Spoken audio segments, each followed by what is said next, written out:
So, a few days ago, Transformer fans were treated to Hasbro's massive Transformers Tuesday and all their big reveals. Stupid can't even get something right. If you're gonna do something, then don't do it.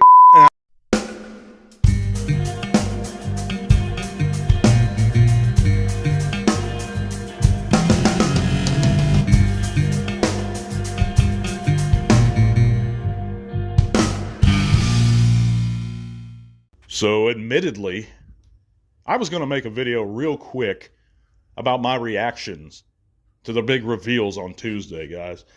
And I'm glad I didn't, because that initial knee-jerk reaction would have been a very angry one, a very vile and seriously inappropriate for kids segment. And I don't really want to do that, but I'll tell you, if you are a kid and you are listening, or if you're a parent and your kid's in the room, this isn't a podcast for adult collectors, guys. I mean, I'm going to be graphic at times. I try not to be, but I will be. And this one specifically might get a little rough, so there's a fair word of warning. Kids, don't listen to this one. So, yeah, Hasbro, to me, is seriously disappointing me, and I know a lot of people are amped up, revved up. They're on board that hype train, that new ride, and they're taking it to the station. But I'm not one of them. And let me preface this by saying something. My sole job, I don't care about popularity. I'm never going to be popular. You know, if I wanted to be popular, I would have shilled Transformers 1. I would have hyped it up. I would have never went after PvP. I would have never called out Proto Man for scalping. I would never say what I really think of issues. But my sole job and purpose on the platform, and I don't care if you're a patron, if you're a supporter, if you're just a casual listener, or if this is your first time coming in. If you cannot handle, this is what I do. I give my opinion about things within the fandom and the franchise and the brand. It's Transformers Talk Raw. It's not Transformers Talk all positivity and rainbows. I'm honest. That's my one redeeming characteristic. And if you don't want to hear that, guys, you're not hurting my feelings. And I'm seriously not. Don't listen. If you have a problem with me expressing my views, unsub. You're not hurting me. I don't care. I really don't. I do appreciate the guys that have stuck with me and do listen, and the people who do choose to subscribe. Thank you so much. But I'm here to be honest. That's the whole reason this channel exists. I'm never going to be a huge YouTuber, and the guys you listen to probably, the Transformers content creators you listen to probably aren't huge YouTubers. And they never will be. I mean, 100,000 plus, that's when you make money. You don't make money at my or any of theirs. You know, these 20,000 channels, they're not making money, guys, unless it's patron support. But even then, I doubt it. So I'm here to be honest. And I thank you guys for listening. But like I said, if you are a supporter or you're somebody that just has a problem with me being negative all the time, well, if it lines up like that and I don't like something, I'm going to say it. And I didn't like what happened Tuesday. I don't like what Hasbro's been doing. I don't like a lot of the media that's been coming out. I don't like the way a lot of the fandom acts sometimes. You know, initially we got Galvatron, okay, 86 Galvatron. This past, like last month. I think he just came out this month, actually. But so I guess I will count him as 2025, even though not really. I don't know exactly when he's released, but, you know, we've had 5 or 6 versions of that character. We've had uses of that mold even. Outside of that, I think he was entirely unnecessary. I think the Galvatron, you know, you're going to pay $50 more for a different shade of lilac. It doesn't effing matter. At what point is enough, guys? You know, with Springer, they retooled a few things. But 2025 is looking to be the worst of any of these years. And I don't care what anyone tries to argue with me about. If they put Trypticon in a Titan class slot, if they put Topspin and Spinister in an exclusive Age of the Prime slot, that removes that space that could have been reserved for another figure. So instead of the Spinister Topspin 2-pack, we could have gotten a Sunstorm exclusive. We could have gotten any number of them. But no, they choose to re-release a 86 Jazz. 86 Jazz is still available for cheap on the secondary market, or at least cheaper. He was for the longest time. I saw him peg warming, in fact. Instead of like an 86 Hot Rod, who's at over $100 or about $100 right now, who a lot of people did actually miss out on. The Triptychon, people say, well, he had hip issues and he's a recolor. Okay, that's fine. If he had hip issues, I'll even let that one slide. Didn't make sense to me, and mine never had hip issues. But he's a little more cartoon accurate, so why not just buy another Titan that's a little more cartoon accurate and forget the money you've already spent on your Titan, your original Titan Triptychon. Oh, you missed out on it. How many years did you guys have to acquire a stinking Topspin or a Spinister or a Triptychon? I mean, it's like, that's a very convenient excuse I'm hearing more and more. Well, I'm one of the guys that missed out on him. Or, yeah, if you just got into collecting, I could see it.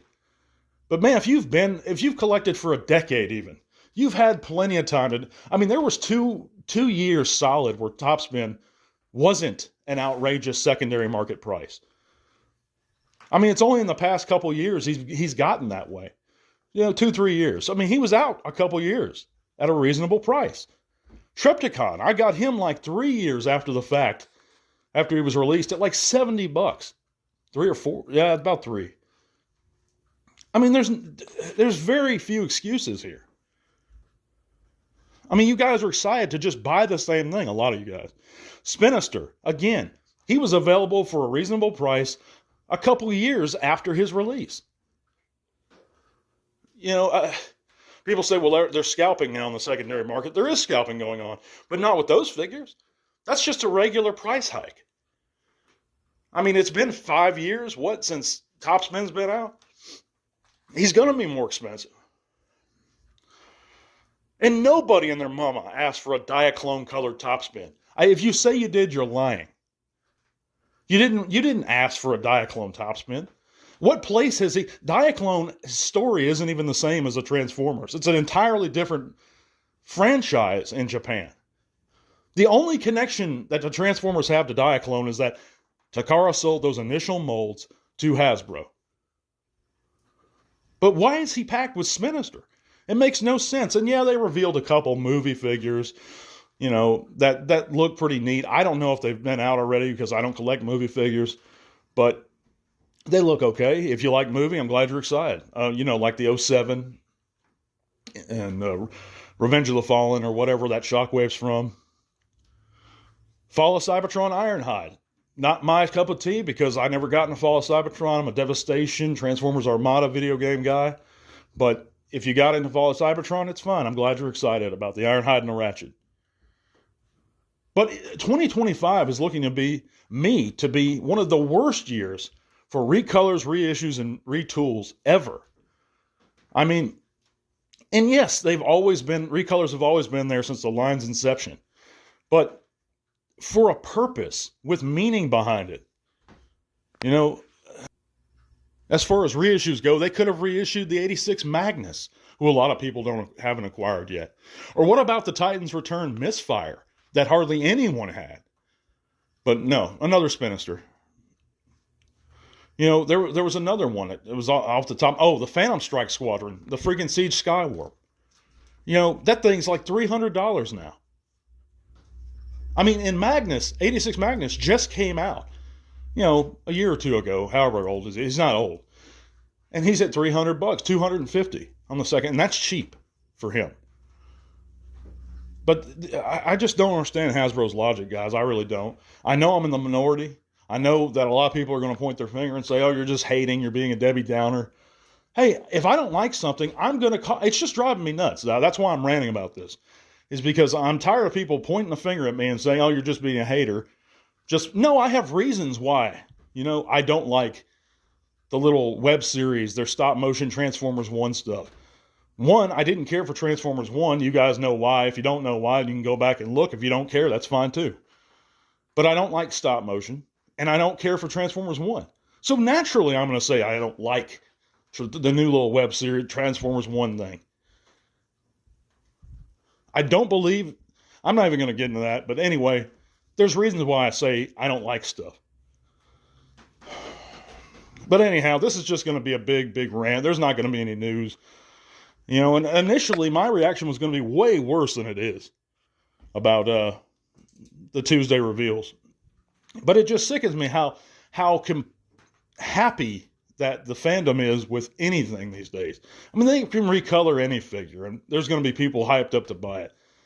It's like, where is this endless money coming from, too? That's another thing. It's like, if you work, then you understand the value of money. If you don't work and you're getting your money someplace else, okay, I can get that. But if you have a job and you work 40 hours a week, at what point is it enough, guys? I don't understand it. How many Optimus Primes or Spinisters or Springers or Triptychons do you have to buy to where, don't you? I'm at a loss. But anyhow, I'm happy with certain characters. I'm sticking with certain figures. You know, this Devastation Optimus, that looks like a good figure to me. That's the one figure of that day, that whole day, that had me saying, okay, that looks pretty cool. But he's a little hollow. You know, I had a guy tell me that it looked better than the Earthrise Optimus. I mean, that's absolutely ridiculous. Look at the legs. It looks terrible. But it's a cool looking figure, and I like the idea of making Devastation figures. Anyway, I want to give a shout out to Vox Elgnus Studios, if I'm pronouncing that right. I'm going to put a link to his channel in the not the description, but the comments below. He's got some cool Transformers content and content of all sorts, so check his channel out. Also, we're going to go ahead and move right into the poll results. Check out the poll results. Before I get into this week's poll results, guys, if you haven't heard, you can click all those great links in the description below. It's going to take you to all kinds of cool stuff, including our Facebook group. We'd love to see you guys there. If you want to help support the podcast further, check out our Patreon. That link's going to also be in the description below. But I'm going to give an update right here, and I'm changing some things. Every giveaway we do from now on, and I'm going to try to do one a month, we're going to do it for everybody. You know, I don't, any money that any of our patron supporters put in, if I have any after this one, is just going to go to helping support the show in general. But I want those giveaways to be for everyone who takes the time to listen and support the podcast that way. So that's how it's going to be from now on. And I got to update those patrons and stuff like that. But just a quick update. The next giveaway is going to be for everyone, and those moving forward are going to be for everyone who listens. But anyhow, we asked the question last week, did you pre-order New Age's S01 Romulus? And a massive 61% majority of the Transformers fans that participated in this poll, stated that they didn't. Which is odd, because I see a whole lot of people showing off their Romuluses, talking about Romulus. But I think a lot of people, it's like 29% that said they're still undecided, are still waiting to see that 86 Megatron. But let me tell you something, guys. That 86 Megatron, it's still going to be a tank. And I think Hasbro will hide its kibble well, but it's pretty much impossible to hide all of the tank kibble on a G1 on a Megatron. You know, time and history has shown us that. They couldn't hide it all, even though they did a good job. They couldn't hide it all in the Combiner Wars version. They sure didn't hide it all on the Siege and Earthrise versions. He's going to have tank kibble on him. He's not going to be a gun. So that's one, but you know, one thing I think that Hasbro will do right with the A6 Megs, I think it's going to have an amazing paint job. At least it should. But I think it will, and I think that's the only way it's going to beat out Romulus. And it'll also be the same size as the 86 Optimus. But I don't think the 86 Optimus is in scale with the rest of the line. That's my opinion. But I'm not going to get into that. The fans have spoken, and most of them didn't pre-order Romulus. But that's going to wrap it up for this week, guys. I appreciate you listening. It was a hard work week for me, and it took a while to get this one out. Thanks for bearing with me. I don't mean to go off on my supporters or my friends, the few I have, but I do thank you guys for listening very much. I know my place within the content creation community. I'm not well liked. I'm not going to be popular, and it doesn't matter to me. And that's what I want to reiterate here, is that my opinions sometimes rub people the wrong way, but they're just my opinions. You have yours, I have mine. I'm never going to insult you for expressing your own, and you're free to start your own channels and your own, express them in however way you wish. But this is Transformers Talk Raw, and I'm always going to be honest and upfront with my views. But anyhow, guys, God bless. Take care. We're going to see you real soon. Till all are one. This podcast is made possible thanks to the support of listeners like you. Thank you.